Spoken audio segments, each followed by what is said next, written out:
Hello, this is a Sandburg library tutorial on using the Swank streaming platform. We are going to start at our Sandburg A to Z database page that we got to through the portal.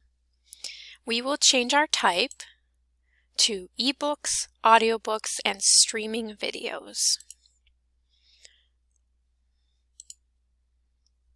From here, we will scroll down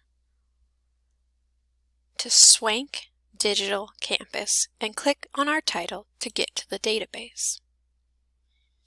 These are the titles available on Swank provided by Sandburg Library.